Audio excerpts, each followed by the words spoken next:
Under 15,000 സെഗ്മെന്റിൽ ഓരോ കാറ്റഗറിയിലും best ആയിട്ടുള്ള ടോട്ടൽ 4 ഫോണുകളാണ് ഇന്നത്തെ വീഡിയോയിൽ നമ്മൾ ഫോക്കസ് ചെയ്യുന്നത്. മെയിൻ ഹൈലൈറ്റ്സും നെഗറ്റീവ്സും പറയുന്നതിനോടൊപ്പം ഓരോ ഫോണിന്റെയും സകലമാന ഡീറ്റെയിൽസും ഈ വീഡിയോയിൽ ഷെയർ ചെയ്യുന്നതാണ്. So let's get started. ആദ്യത്തെ കാറ്റഗറിയാണ് യൂസർ എക്സ്പീരിയൻസ്. ബ്ലോട്ട്വെയറുകളില്ല, പരസ്യങ്ങളില്ല, സ്മൂത്ത് ആയിട്ടുള്ള ആനിമേഷൻസ്, മൊത്തത്തിൽ ഒരു പ്രീമിയം ഫീൽ തരുന്ന സോഫ്റ്റ്വെയർ വേണമെങ്കിൽ അണ്ടർ 15,000 ഒരു ഫോൺ മാത്രമേ ഉള്ളൂ, and that is CMF phone 1. ഇതിന്റെ മറ്റ് ഹൈലൈറ്റ്സിനെ കുറിച്ച് പറയുകയാണെങ്കിൽ ഇവിടെ നമുക്ക് 120 ഹേർട്സിന്റെ full HD plus super AMOLED display കിട്ടുന്നുണ്ട്. കൂടാതെ ഡയമൻസിറ്റി 7300 എന്ന് പറയുന്ന പവർഫുൾ ആയിട്ടുള്ള ചിപ്സെറ്റും ഇവിടെ വരുന്നുണ്ട്. ആൻഡ് BGMI 120 FPS ഗെയിമിംഗ് ഇവർ അൺലോക്ക് ചെയ്ത് തന്നിട്ടുണ്ട്. സോ അണ്ടർ 15,000 ഗെയിമേഴ്സിന് ഇത് ബെസ്റ്റ് ഓപ്ഷനാണ്. ഇനി ഈ ഫോണിന്റെ പോരായ്മകളെ കുറിച്ച് പറയുവാണെങ്കിൽ ആദ്യത്തെ പോരായ്മ എന്ന് പറയുന്നത് ഇതിന്റെ ബിൽഡ് ക്വാളിറ്റിയാണ്. മറ്റുള്ള ഫോണുകളുമായി കമ്പയർ ചെയ്യുമ്പോൾ ഇതിന്റെ പ്ലാസ്റ്റിക് ക്വാളിറ്റി വളരെ ലോ ആയിട്ട് ഫീൽ ചെയ്യും. രണ്ടാമത്തെ പോരായ്മ എന്ന് പറയുന്നത് ഇതിന്റെ ക്യാമറാസ് ആണ്. ചില സമയത്ത് നല്ല ഫോട്ടോസ് എടുക്കും, ചില സമയത്ത് same lighting conditions and same location ആണെങ്കിൽ കൂടി ഫോട്ടോസ് വളരെ മോശമായിരിക്കും. അതായത് ഇൻകൺസിസ്റ്റന്റ് ആയിട്ടുള്ള ക്യാമറ. അപ്പം ക്യാമറയിൽ OIS ഇല്ല, അതുകൊണ്ട് തന്നെ 4K വീഡിയോസ് ഷൂട്ട് ചെയ്യുമ്പോൾ സ്റ്റെബിലൈസേഷൻ വളരെ കുറവായിരിക്കും. പിന്നെ ബോക്സിൽ ചാർജർ വരുന്നില്ല, മോണോ സ്പീക്കറാണ് ഇവർ തന്നിരിക്കുന്നത്. ആൻഡ് സോഫ്റ്റ്വെയർ ആൻഡ്രോയിഡ് 14 ബേസ് ചെയ്തിട്ടാണുള്ളത്, ബിക്കോസ് കഴിഞ്ഞ കൊല്ലം ഇറങ്ങിയ ഫോണാണിത്. ഒരു അപ്ഡേറ്റ് ഓൾറെഡി വന്നു കഴിഞ്ഞു, ഇനി ഒരു മേജർ അപ്ഡേറ്റ് ഉണ്ട്, ആൻഡ് 2 സെക്യൂരിറ്റി അപ്ഡേറ്റുകളും ഈ ഫോണിന് ബാക്കിയുണ്ട്. രണ്ടാമത്തെ കാറ്റഗറിയാണ് ക്യാമറ. ഫോട്ടോഗ്രാഫി മാത്രമല്ല, വീഡിയോഗ്രാഫിയിൽ പോലും അണ്ടർ 15,000 ഈ ഫോണിനെ തോൽപ്പിക്കാൻ ആരും തന്നെയില്ല. ഞാൻ പറഞ്ഞു വരുന്നത് സാംസങ്ങിന്റെ M35 എന്ന് പറയുന്ന ഫോണിനെ കുറിച്ചാണ്.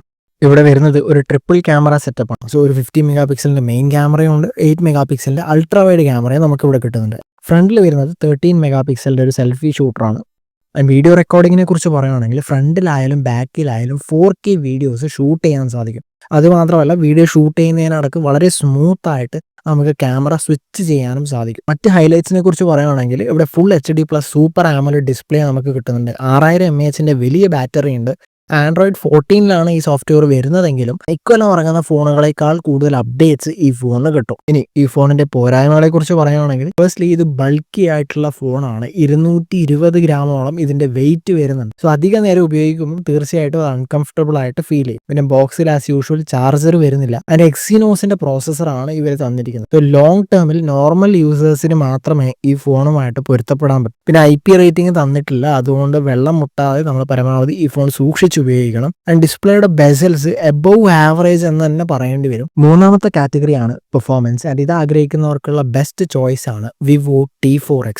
കാരണം 15,000 എന്ന പ്രൈസിൽ ഇതിന്റെ 8GB വേരിയന്റ് തന്നെ വിത്തൗട്ട് ബാങ്ക് ഡിസ്കൗണ്ട്സ് നമുക്ക് കിട്ടും. So 8GB of LPDDR4X RAM, UFS 3.1 storage, Dimensity 7300 processor, ഇതെല്ലാം കൂടി ചേരുമ്പോൾ ഒരു പവർ പാക്ഡ് ആയിട്ടുള്ള ഫോണാണ് നമുക്ക് കിട്ടുന്നത്. ഒപ്പം 6500 mAh വലിയ ബാറ്ററി കൂടി വരുന്നുണ്ട്. ഇതിന്റെ ക്യാമറാസ് നോക്കുവാണെങ്കിൽ ഒട്ടും മോശമല്ല, അത്യാവശ്യം നല്ല ക്വാളിറ്റി ഫോട്ടോസ് ഇത് പ്രൊഡ്യൂസ് ചെയ്യുന്നുണ്ട്. ശ്രദ്ധിക്കേണ്ട കാര്യം, ഇത് ഓവറോൾ പെർഫോമൻസ് ആയിട്ടാണ് ഞാൻ ചൂസ് ചെയ്തിരിക്കുന്നത്. ഗെയിമിങ്ങിന് CMF ഫോൺ തന്നെയാണ് ബെറ്റർ, ബിക്കോസ് ഇവിടെ 60 FPS ഗെയിമിംഗ് മാത്രമേ അൺലോക്ക് ചെയ്ത് തന്നിട്ടുള്ളൂ. ഇനി ഈ ഫോണിന്റെ പോരായ്മകളെ കുറിച്ച് പറയുകയാണെങ്കിൽ ഫസ്റ്റ്ലി LCD ഡിസ്പ്ലേ ആണ് ഇവരെ തന്നിരിക്കുന്നത്. സെക്കൻഡ്ലി ഇവിടെ സിംഗിൾ മൈക്ക് മാത്രമേ വരുന്നുള്ളൂ, അതുകൊണ്ട് ബാക്ക്ഗ്രൗണ്ടിൽ നോയ്സ് ഉണ്ടാകുമ്പോൾ കോളിംഗ് ക്വാളിറ്റിയെ അത് എഫക്ട് ചെയ്യും. കൂടാതെ ഇവിടെ ഡുവൽ സിം സ്ലോട്ട് ആണ് വരുന്നത്, ഹൈബ്രിഡ് അല്ല. അതുകൊണ്ട് ഭാവിയിൽ സ്റ്റോറേജ് അപ്ഗ്രേഡ് ചെയ്യണമെന്ന് വിചാരിച്ചു കഴിഞ്ഞാൽ നമുക്ക് SD കാർഡ് ഇടാനുള്ള ഓപ്ഷൻ ഇവിടെ ഇല്ല.